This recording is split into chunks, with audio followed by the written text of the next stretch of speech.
Now, it's always pretty exciting for me when I get my hands on something that people in these audiophile, portable audio circles have not heard of.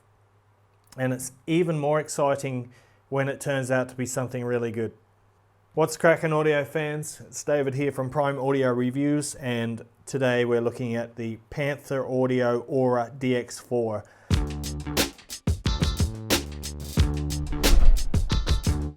This is a quad driver IEM. It's got a 10mm graphene dynamic driver, and it's got 3 Knowles balanced armature drivers. Coming in at a price around $469, so it's definitely not cheap. It's sort of mid-tier price, and well, we'll talk about how it performs later on. It comes in this purple protein leather case. I love the color. It's a nice purple case. It's got the brand logo there, but it is a little bit small, especially with this chunky cable, which I'll show you in a moment. Actually, I'll show you that first. Okay, so here's the cable. It is a 4-core silver-plated copper with a transparent insulation. It handles quite nicely. It's fairly thick, but it's very light. It's just a loose braid, but it's really uniform all up and down, really nicely done. It has a straight aluminium plug, and you can choose your termination. You can get a 3.5mm single-ended, which is what this is, or you can get 2.5mm balanced and 4.4mm balanced. Nice strain relief there. It's very light. Here is the aluminium Y split, and there is also a chin slider there, and at the top, once again, aluminium 2-pin connector housings and slightly aggressive preformed ear guides. But that is the cable. It's very nice, but it's quite large, and it is a bit of a mission to pack it into this little case here. So I would like to see the case changed up a bit, even though I do love the color and the material. And now let's have a closer look at these shells. Okay, I hope you can see that, because these are absolutely gorgeous. Absolutely gorgeous. They're probably 3D printed. Beautiful, beautiful transparent shells. Flawless. No smearing, no cloudiness. Very, very clear, very neat. Inside, you can clearly see the 10mm dynamic driver there. Then there are 2 Knowles balanced armatures in the shell, and the third one is right there in the nozzle, which is a triple bore nozzle. So the build quality is fantastic, absolutely spectacular, just beautiful. Look at that. Now, when it comes to comfort, yeah, very, very nice. I can wear these for hours at a time, and they're very comfortable for me. They're extremely light, but they feel nice and strong. Overall, they look and feel rather premium, in my opinion. They're just beautiful, absolutely gorgeous. Now, moving on to the sound. The general sound signature of the Aura DX4 is slightly on the warm side of neutral, very smooth from top to bottom with good extension from end to end, a punchy bass, forward mid-range, and a fairly upfront but very smooth treble. The clarity from top to bottom is very good as well. The resolution is surprisingly good, and the detail retrieval is surprisingly good for an IEM with a warm signature like this.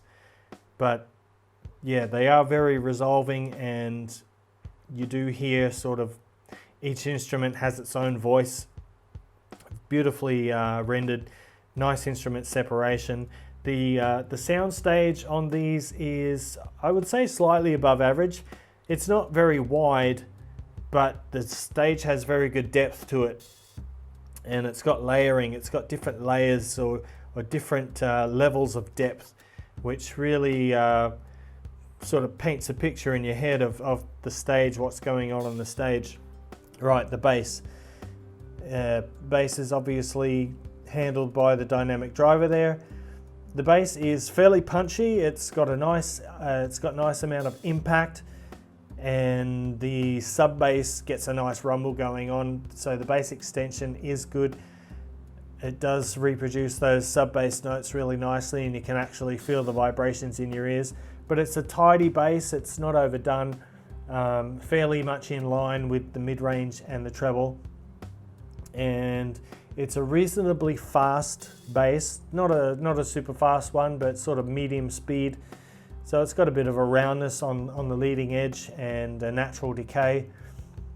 Overall, that's one of the standout features of the DX4 is it sounds very natural tonally. It's not dark, it's not bright, it just sounds really natural, and that's definitely one of its strong points. But moving on now to the mid-range. The mid-range is quite forward. It is slightly warm again, but definitely not thick. It has good clarity, good vocal articulation. Vocals sound really nice on these, particularly female vocals. There's a bit of a slight lift in the upper mid-range. I'll pop up the frequency response here. So yeah, mid-range is just gorgeous, and like I said, the resolution and the detail retrieval is very surprising considering how smooth these are. It's yeah, really well done. These kind of sound similar to the AudioSense AQ3, but with the bass that the AQ3 was missing. That's present here, and these are a little bit more resolving in addition as well.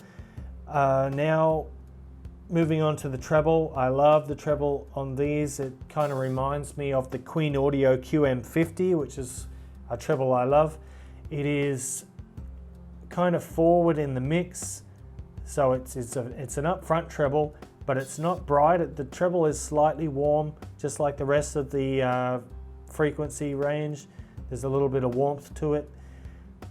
Rounded treble, but nicely defined, nice natural and fairly fast decay, very airy, a little bit of sparkle even. Somehow these sort of manage to have some sparkle, but there's absolutely no harshness or sibilance. The whole time I've been testing these, absolutely smooth sailing all the time. So a really, really nice treble, I love it. Like I said, it is nice and airy and light, and that does help open up the stage a bit. And although it is smooth, it is quite lively as well. So I really like the way they've done the treble here, and the entire sound in general is just really, really good.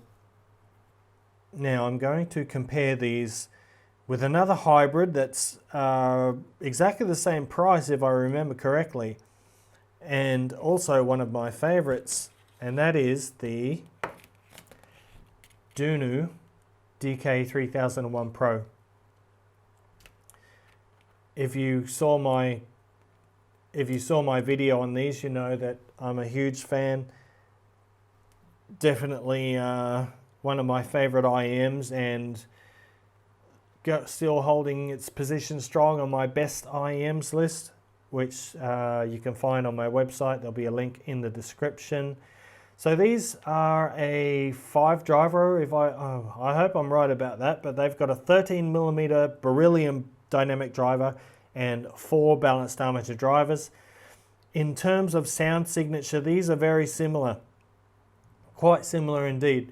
But due to the size, the extra size of the dynamic driver here, these do have a more authoritative bass. It just sounds very effortless, but it's quite fast as well. But overall, the bass on these IEMs does sound quite similar. The sub bass extends a little bit further on the Dunu, but just by a little bit. when we get to the mid-range, the Aura DX4 has just got a slightly more body in the mid-range, and in particular in the upper mid-range. So female vocals, some piano and guitar, horns, things like that sound a little bit more forward and a little bit more vibrant on the DX4. Whereas here the notes are slightly thinner and perhaps maybe just a little bit more resolving. Maybe. And when we get to the treble, again, they're quite similar. Both a little bit on the softer side, both are just a little bit warm but nice and crisp and lively. But I think the DX4 treble is just a little bit more forward and a little bit more upfront. But in terms of overall tonality, these are not necessarily any brighter than these. They're fairly similar in that regard. Which one would I choose? Well, in terms of noise isolation, these are much better. These shells are stainless steel, so they are probably more durable. They're also very light, a bit smaller. But some people may get hot spots in their ears or find a bit of discomfort. Look, honestly, the sound signatures of both of these IEMs are very similar. On a technical level, they're both very, very good. Really surprising how well the Aura DX4 does in comparison. Which one would I choose personally? I'll tell you what, if I was buying either of these, I think that the DK3001 Pro is the better value bundle in its entirety, because you get a nice large selection of various ear tips, and you also get this amazing modular cable which allows you to easily switch your termination. So in terms of the overall package, I would say these are better. But if you're looking for better noise isolation, like maybe you want a pair of stage IEMs for live performing, definitely these are the way to go, because they isolate really well and they are much more comfortable. At least for me, during longer listening sessions, these are the more comfortable earphone. Anyway, so in conclusion, I think I've stumbled across a really good set of earphones here. I'm going to hype these a little bit because I think they are really, really good. I prefer these over the Fearless S8F, and that's mainly because of that dynamic driver bass. And what else? What was the other one? I also prefer the Aura DX4 over the FIO FH7, and that's just because the FH7 occasionally gets a little bit of sibilance, and I hate sibilance, and these just sound more organic, more natural. The tonality and timbre sounds a little bit more natural to my ears. So overall, these are a really fantastic set, and I highly, highly recommend these. These are definitely going on my best IEMs list. Make sure you go and check that out on the website. Also, the full written review for these is on the website, so go and check that out if you want some more detail. That's about it for this video, guys. So if you liked it, go ahead and hit that like button, Parfam audiophile style. If you are not subscribed and you want to see more videos like this in the future, make sure you hit the subscribe button. And until next time, I'll see you later.